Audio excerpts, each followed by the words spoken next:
श्री शिवाय नमस्तोभ्यम हर हर महादेव।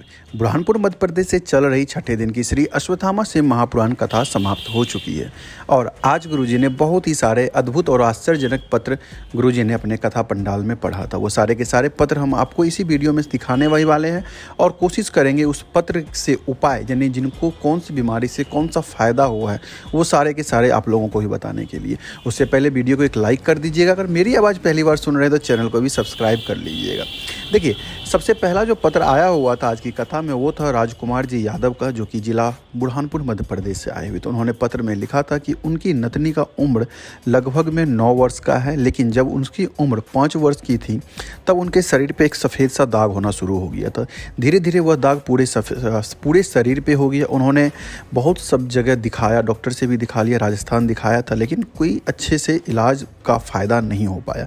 फिर उन्होंने आयुर्वेदिक का भी सहारा लिया, मगर वहाँ से भी उन्हें कुछ अच्छा फल नहीं मिला। उसके बाद उनकी बुआ ने उनको बताया कि टीवी पे शिव महापुराण की कथा आती है सीहोर वाले पंडित जी की, आप एक बार कथा सुनो। फिर उनको बाद उन्होंने वो कथा सुनना शुरू किया। उसके बाद गुरुजी ने उसी कथा में बताया हुआ था कि भस्म का प्रयोग करने के लिए कि शिवलिंग पे आप भस्म चढ़ा के उस भस्म को बाल्टी भर पानी में डाल दीजिए और उस पानी से स्नान करवाना शुरू कर दीजिए। उसने सेम चीज़ ऐसा ही करना शुरू किया और पशुपतिनाथ व्रत का भी उन्होंने प्रारंभ कर दिया। धीरे धीरे महादेव की दया से उनकी जो चमड़ी थी पुराने रंग में आना शुरू हो गया।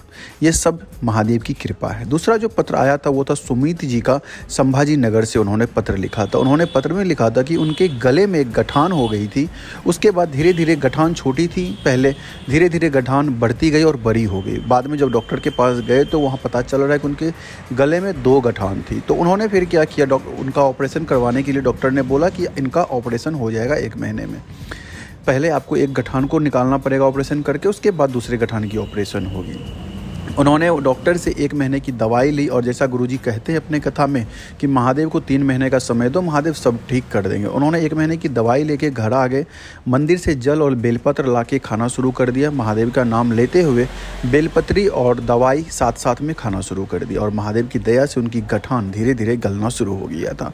तीसरा जो पत्र आया था वो था जयसवाल जी का जलगांव से। उन्होंने पत्र में लिखा था कि उनके घर पे 3 लोग हैं और उनका वो पैर से विकलांग हैं और उनकी पत्नी का भी जो पैर है धीरे धीरे थोड़ा थोड़ा काम करना, मतलब थोड़ा टेढ़ा सा हो गया, काम धीरे सही से नहीं कर पा रही थी और उनके नाक से हमेशा पानी बहते रहता था। उन्होंने बड़े बड़े हॉस्पिटल में भी दिखाया, मुंबई में भी दिखाया, लेकिन कोई अच्छे से इलाज नहीं हो पाया, मतलब उसका फ़ायदा नहीं हुआ। फिर उन्होंने क्या किया था कि शिवलिंग यानी महादेव के ऊपर जल चढ़ा के और उस जल को नाक की नली पे लगाना शुरू कर दिया और महादेव की दया से नाक से पानी आना बंद हो गया और उनका पैर भी धीरे धीरे अब ठीक हो गया है। तो ये सब महादेव का चमत्कार, अगर आप विश्वास है आपका तो सब कुछ संभव है।